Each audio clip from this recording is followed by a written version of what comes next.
welcome to episode 4 of the Design Plus podcast. My name is Miriam Raquel Sands, and I am a career and lifestyle guide. I help people find jobs, quit their jobs, or start their own thing, especially those who are trying to match their ideal lifestyle and make sure that their job is supporting that, or they want to try a new industry, kind of tired or burnt out of the status quo, just staying in the same job and really want to up level, try new skills, or they just really want to get out of a toxic, negative work environment and they've realized they need to find a new job or start their own thing and be their own boss. So in this episode, we're going to talk about, finally, I feel like I owe you all this episode because I started the podcast with the yamas and niyamas, 2 of the 8 branches of yoga, of the system of yoga, I guess we can call it. And I never followed up with the niyamas. So that is this episode, and we're going to combine it practically, or combine those principles practically with job search, job hopping, specifically career development, and why we feel, or why in society it may feel like we are the problem. Why no matter what job we're in, no matter what work environment, the type of team we're in, it seems like if we get out of a job or if we find a new job and aren't satisfied, maybe we're in the in-between of 2 different roles, and it feels like, why me? Why us? Why is this always happening? Why do I always end up with these types of people? I know I'm worthy, I know my capacity, I know my potential, my value, how much I want to be making, what I want to be putting out into the world. So why? The big question, why? And then all the other questions that go into that. So we're going to start with the niyamas, and the niyamas are basically ways in which we can understand or let go of things, of negative things in our life. They're kind of frameworks. In, I think, the yoga system, they call them ethics, both the yamas and the niyamas. But these, I like to call them as the action. They help us move forward.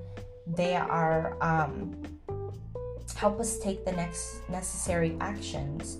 That when we were looking at the yamas before, the yamas really help us get our mental kind of assessment. What's going on?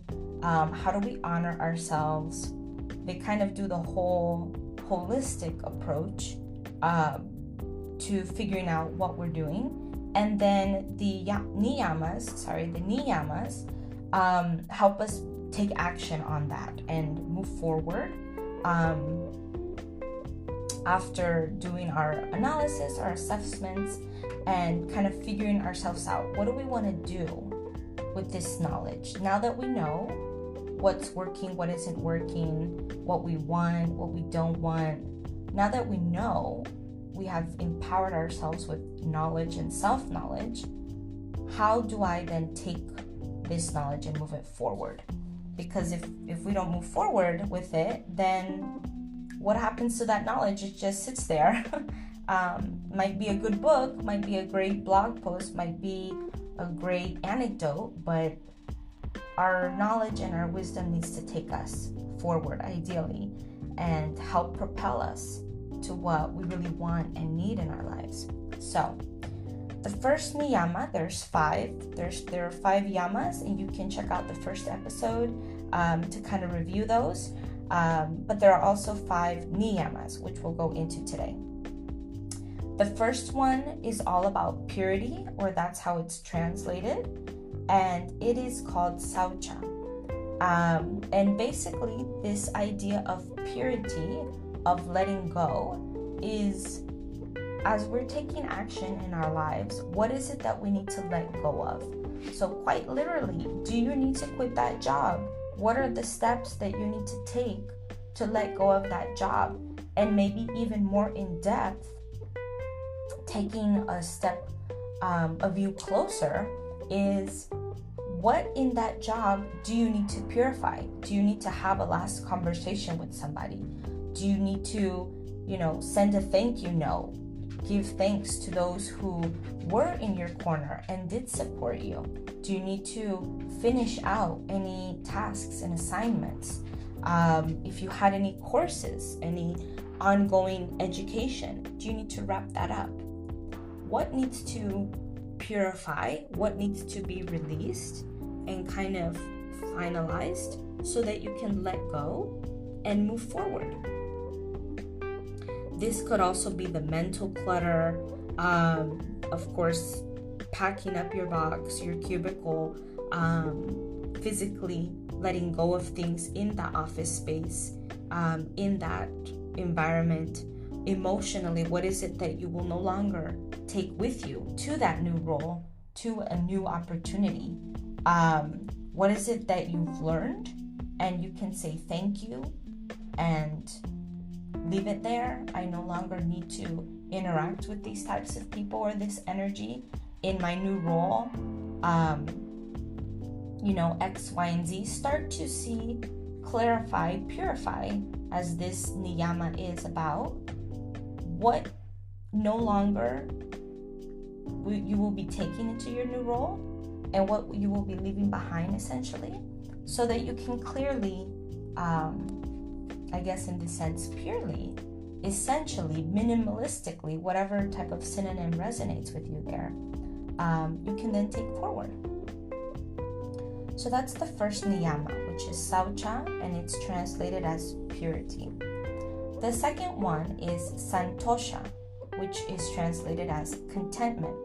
So in the career building, kind of career exploration that we all have to go on for ourselves, there is this point of contentment.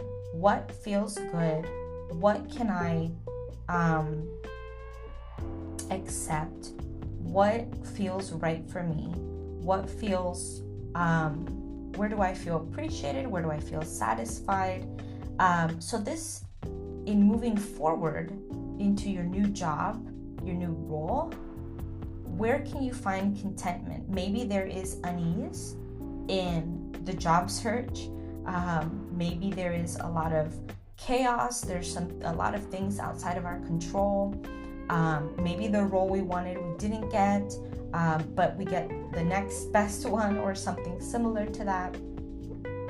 So what would be that peace, that space of contentment? What would feel satisfying as you go through these changes, and then visualizing once you are in that new role, where do you start to feel contentment? Is it in that industry? Is it in that work environment?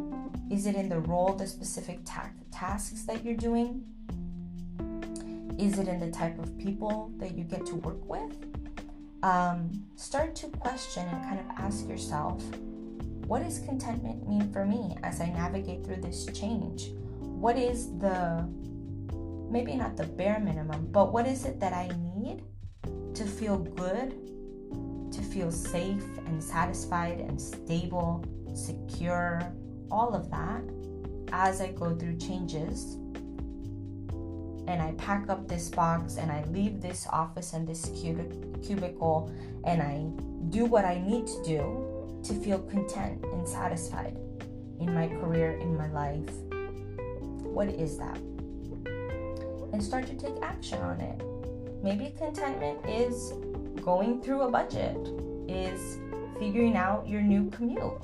Maybe it's starting to create the routines, the small steps that will then help you ease into that new job, ease into that.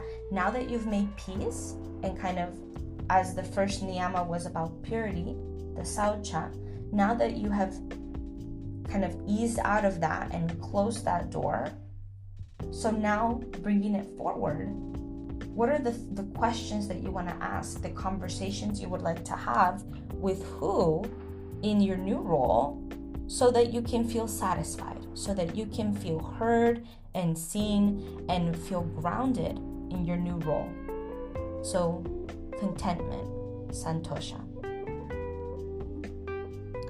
The third niyama we'll be talking about now are tapas, self-discipline. And just a fun fact, tapas are also a cuisine in Spanish, in Spain. It's just little bite-sized foods.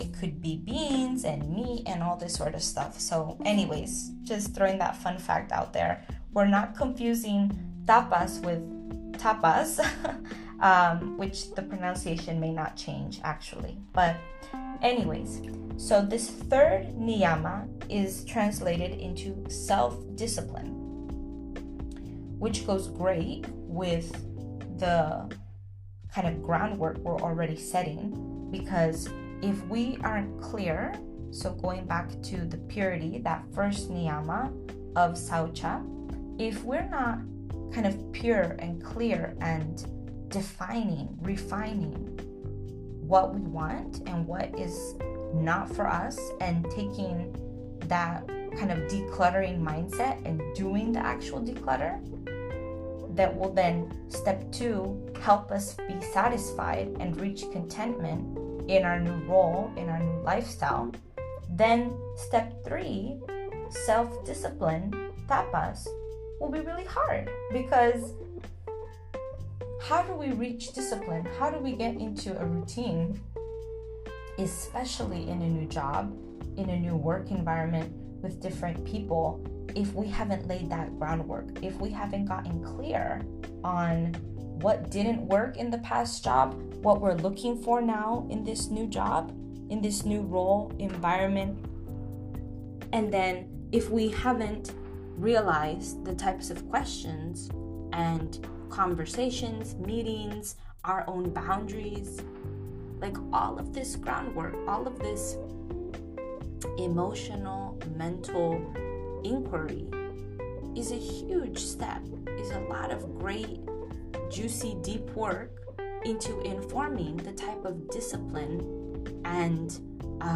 routine structure that we then create for ourselves inadvertently. Because when we think about discipline, I guess traditionally, it's this sort of go hard, maintain, even if we're sick or even if we're tired, go to the gym, keep going, just push through. But in this context, and I think in any context that's not healthy, but in this context specifically, that's not what we're talking about. We're talking about that effort, that you don't have to all the time, right, be purifying and cleansing and getting to your clear objectives in your new role. You don't always have to be having tough conversations with teammates and your new manager or managers. That's not sustainable, that's not healthy, that's not helpful. But keeping that momentum, knowing that you are developing this discipline, this effort, this momentum into this new job, this career, because you're already laying down this groundwork, because you're putting yourself first and you're putting effort towards yourself and your job, your career, your prosperity, your creativity. That's what this tapas is about. Self-discipline is about putting in that effort, that positive, productive, sustaining effort in these actions. In, again, figuring out what works, what doesn't work, or what didn't work. Letting that old job, those old habits, those things that once served you no longer serve you, closing that book, closing that chapter, kind of that decluttering mindset, step 1. Then step 2, the contentment. So what is satisfying? What really feels good? What am I looking forward to? What is in my new role gonna fulfill me? And then number 3, where we are right now, taking the efforts. So making those steps, having those conversations, checking in with yourself, all of the things that you feel you need to do to create that sustaining effort in this new job, to feel safe, again, to feel comfortable, to feel that you can grow. So those are the first 3 niyamas. We have 2 more to cover. I may mispronounce this one. It is Sivathya. Sorry. And it's translated as self-study. So this is kind of what I was alluding to with the self-check-in. So as you're in your new job, specifically we're keep going on about the example about career, but we can apply this in relationships or different areas of our lives. But specifically at work, if we don't take the time to check in with ourselves and to see, okay, I didn't really like that interaction with that person, or I'm not feeling supported by my manager, or I need to figure out how to ask for that raise, or I need to let them know that I'm not satisfied and I don't feel that I'm growing. Whatever it is, those all feelings could be deep within us, but if we don't take the time to let them come out and address them and find that discipline again to take action on them, then we're not practicing this ethic, this principle of Sivathya, which means self-study. This could be 5 minutes, maybe, every day, 10 minutes in a week. I don't know what your time looks like or your accessibility. If you like to journal or meditate, walk and talk with yourself. I'm a big fan of, in the privacy of my home, of course, talking to myself and just saying anything and everything that's on my mind. That could be your way, painting, art journaling, whatever it could be, but finding the way or the ways where you feel that you can check in with yourself and notice what you're feeling, notice what you feel others might be projecting on you, or in the job environment, in some offers they might still have the 3-month trial period, where after 3 months you're no longer kind of just testing the waters. You are fully immersed, and depending on the state within the United States, your company could still be an at-will company, meaning that you can quit at any time and you could be let go at any time. But ultimately, you are more stable. You're not on this kind of trial basis. And so if that is the job is setting up that kind of standard of 3 months buffer. Well, we also deserve to have our own buffer period and trial time, because it really, for me, doesn't make any sense that, in a mall, people can taste test. They have those little toothpicks where they have a sample of chicken or veggies or whatever it is, and people go up, oh, okay, free food. But also it gives the opportunity to try before they buy. The same thing with any purchase. People can try on clothes in fitting rooms in the stores before buying it to make sure that it fits.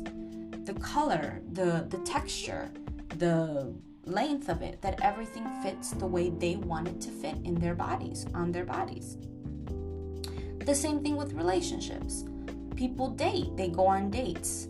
there's a whole, I think, new strategy now on how to get the most bang for your buck sort of on dates, and what sort of questions you could be asking, and the places that might be most appropriate for certain dates. But ultimately, during these dates, you have the power, as you should, to be able to make informed, precise decisions about the people you bring into your life, the purchases you make, the way that you dress, all of this. So why doesn't the same apply to jobs? I don't get that. People are, or at least in my opinion, we're looked down on when we change jobs, when we are in a job for less than a month, for less than 6 months, for less than 2 years, whatever the time frame may be. And yet, when people get out of bad relationships that have lasted, 2-3 years, they're like, you should have gotten out earlier. Well, yeah, like make it make sense. Why does it apply to one and not the other? A job is a relationship. In point blank. I know that in a relationship, you're not getting paid, but you're getting sustained. You're emotionally supported. You're mentally supported. Of course, you have a physical space that sustains you and shelters you from storms. I would say that's sort of maybe not getting paid, but it's definitely a form of nourishment and support. That's what money should be. That's what it is in a healthy state. And a job does that. A job provides healthy nourishment that helps you pay your bills, that adds value to your life and allows you to explore and travel and make investments. But if that job is a bad relationship because of the people, the place, the environment, the tasks that you've been given, this principle, this ethic, svadhyaya, self-study, is so critical, because even after, again, I'm going to repeat, even after doing that first step of purity, the saucha, of getting clear and decluttering, even after the second one of contentment, knowing what satisfies you. Number 3, tapas, the self-discipline, having those conversations, laying the groundwork, putting in the effort to make sure that you're satisfied and that things feel grounded. If number 4, this assessment, this self-check-in periodically, every week or every month or whatever, of asking yourself, so how are things going? How is this job treating me? What else can I do in this role, in this experience? Where do I feel that it's giving to me? And where do I feel that it's taking from me? If this step isn't done, then the 5th one, which we'll get to in just a minute, gets really hard, and it feels insurmountable. It feels like, how can I, and this is the 5th one, surrender. That's the 5th niyama, Ishvara Pranidhyana. And I hope I pronounced that okay. But this concept of surrender is, for me, like when you're in the ocean or when you know how to swim, because maybe not everyone knows how to swim, that's okay. But imagine that you're floating. You are completely at ease. You're weightless. You're drifting. You are completely supported by the water, by the elements. And that, for me, is this concept of surrender, where you have given and received in equal proportion to the extent that you need and deserve, and that you can just clearly, calmly float and feel at ease and feel that everything is okay and you're nourished and sustained. There's not this push, this pull. You're not constantly needing to tread water and swim all the time. You can float. And that's why these last two, I'll say, the principle of svadhyaya, self-study, And the last one, Ishvara Pranidhyana, which means surrender. These two go hand in hand. I mean, all of them work together, one on top of another, but without this self-inquiry, self-analysis, the fourth niyama, surrender, becomes pretty hard. Because how can we surrender if we're not honest with ourselves? How can we really give ourselves to a person, to a job, and say, yeah, I commit to this for the next year, 2 years of my life? I can see myself going every day for 8 hours or more a day into this office to be with these people and this environment. I can surrender to that.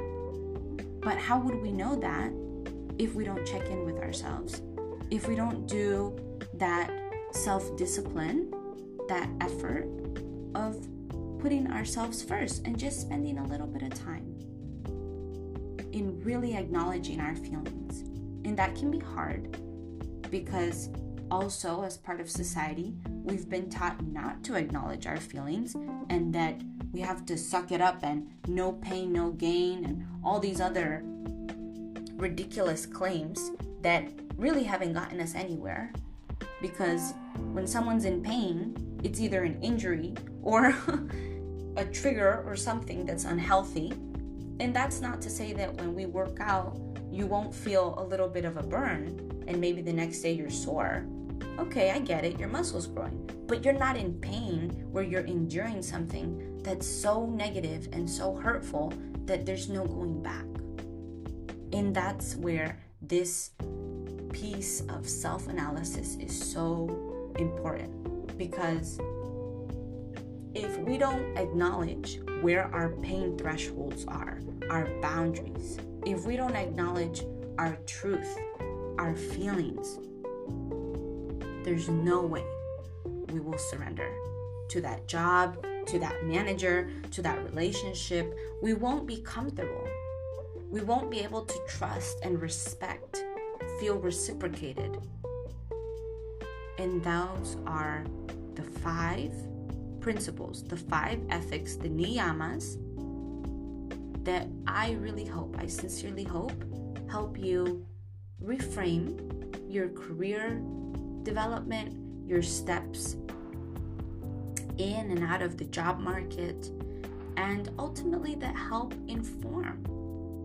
you take positive action in and outside of your work. I will leave these questions in the transcript to this episode, and I really hope that these kind of nuggets will be super helpful in you figuring out what is your path, what are the interactions you want to be having, specifically in the job sphere. But again, as I've noted with that example before, about shopping and relationships, and all of these principles can be applied in all areas of your life. So I will see you all, or hear from you all, in the next episode. But this concludes the yamas and niyamas yogic philosophy for job search, for your relationships, for lifestyle design and building. If you have any questions or comments about any of this, please leave them in the comments, or you can shoot me an email. You can find more about me and my work and all of this sort of thinking, way of approaching the job market and your career at my website, miriamraquelsands.com. And until then, lots of love, big hugs, and may you all be well. Bye.